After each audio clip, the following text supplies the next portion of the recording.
ಕ್ಷಣದ 25 ಸುದ್ದಿಗಳನ್ನು ಕ್ವಿಕ್ ಆಗಿ ನೋಡೋಣ. ಬೇಲ್ ಅರ್ಜಿ ಸಲ್ಲಿಕೆಗೂ ಮುನ್ನವೇ ದರ್ಶನ್ಗೆ ಟೆನ್ಷನ್ ಶುರುವಾಗಿದೆ. ಕೇಸ್ನ ಸಾಕ್ಷ್ಯಗಳನ್ನು ಮತ್ತಷ್ಟು ಬಲಗೊಳಿಸಲು ಅಧಿಕಾರಿಗಳು ಮುಂದಾಗಿದ್ದಾರೆ. ರೇಣುಕಾಸ್ವಾಮಿ ಕೊಲೆ ಕೇಸ್ನ ಸಾಕ್ಷ್ಯಗಳನ್ನು ಮತ್ತೊಮ್ಮೆ ಎಫ್ಎಸ್ಎಲ್ಗೆ ರವಾನಿಸಲು ಸಿದ್ಧತೆ ನಡೆಸಿದ್ದಾರೆ. ದರ್ಶನ್ ಪರ ವಕೀಲರು ಈ ವಾರ ಬೇಲ್ ಅರ್ಜಿಗೆ ನಿರ್ಧಾರ ಮಾಡಿದ್ದಾರೆ. ಹೀಗಾಗಿ ವಕೀಲರು ಮತ್ತೊಮ್ಮೆ ದರ್ಶನ್ರನ್ನ ಭೇಟಿ ಮಾಡುವ ಸಾಧ್ಯತೆ ಇದೆ.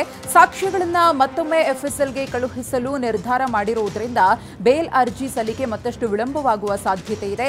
ಎಸಿಎಂಎಂ ಬದಲಾಗಿ ಸೆಷನ್ಸ್ ಕೋರ್ಟ್ ಮೊರೆ ಹೋಗಲು ದರ್ಶನ್ ನಿರ್ಧಾರ ಮಾಡುವ ಸಾಧ್ಯತೆ ಇದೆ. ಪರಪ್ಪನ ಅಗ್ರಹಾರ ಜೈಲಿನಲ್ಲಿ ದರ್ಶನ್ಗೆ ರಾಜಾತಿಥ್ಯ ಪ್ರಕರಣಕ್ಕೆ ಸಂಬಂಧಪಟ್ಟಂತೆ ಮತ್ತೆ ಆರೋಪಿ ದರ್ಶನ್ ವಿಚಾರಣೆಗೆ ಆಗ್ನೇಯ ವಿಭಾಗ ಪೊಲೀಸರು ಮುಂದಾಗಿದ್ದಾರೆ.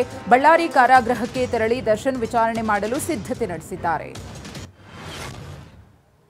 ಬೆಂಗಳೂರಿನ ಪರಪ್ಪನ ಅಗ್ರಹಾರ ಜೈಲಿನ ಮೇಲೆ ದಾಳಿ ಪ್ರಕರಣಕ್ಕೆ ಸಂಬಂಧಪಟ್ಟಂತೆ ರೇಡ್ ವೇಳೆ ಸಿಕ್ಕಿದ್ದ 15 ಮೊಬೈಲ್ಗಳನ್ನು ಎಫ್ಎಸ್ಎಲ್ಗೆ ರವಾನೆ ಮಾಡಲಾಗಿದೆ. ಎಫ್ಎಸ್ಎಲ್ನಲ್ಲಿ ಮೊಬೈಲ್ಗಳನ್ನು ಪೊಲೀಸರು ಡಿಕೋಡ್ ಮಾಡಲಿದ್ದಾರೆ.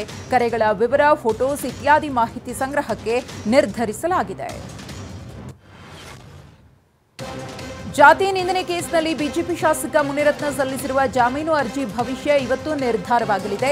ಕೋರ್ಟ್ನಲ್ಲಿ ವಾದ ಪ್ರತಿವಾದ ಆಲಿಸಿದ್ದ ಕೋರ್ಟ್ ಆದೇಶ ಕಾಯ್ದಿರಿಸಿದ್ದು ಇಂದು ಆದೇಶ ಪ್ರಕಟಿಸಲಿದೆ.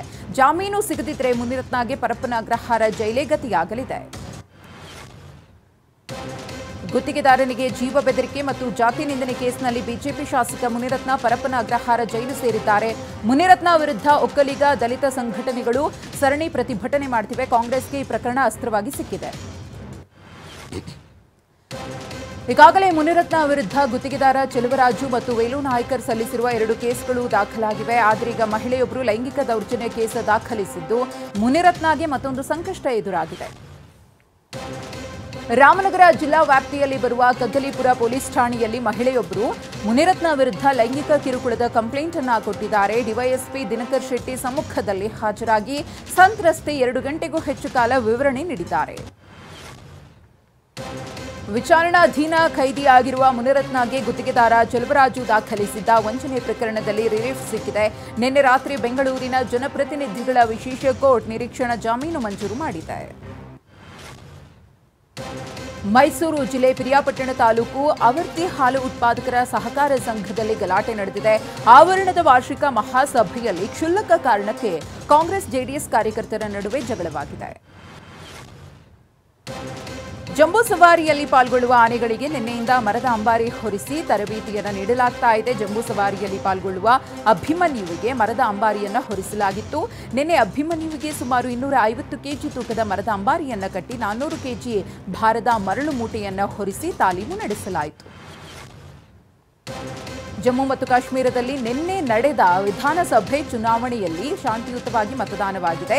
ಕಾಶ್ಮೀರ ಕಣಿವೆ ಪ್ರದೇಶದ 16 ಮತ್ತು ಜಮ್ಮು ಪ್ರದೇಶದ 8 ಕ್ಷೇತ್ರಗಳನ್ನು ಒಳಗೊಂಡ 24 ಕ್ಷೇತ್ರಗಳಲ್ಲಿ 61.13% ಮತದಾನವಾಗಿದೆ. ಸೆಪ್ಟೆಂಬರ್ 25 ಮತ್ತು ಅಕ್ಟೋಬರ್ 1ರಂದು 2 ಮತ್ತು 3ನೇ ಹಂತದ ಮತದಾನ ನಡೆಯಲಿದ್ದು ಅಕ್ಟೋಬರ್ 8ರಂದು ಮತ ಎಣಿಕೆ ನಡೆಯಲಿದೆ.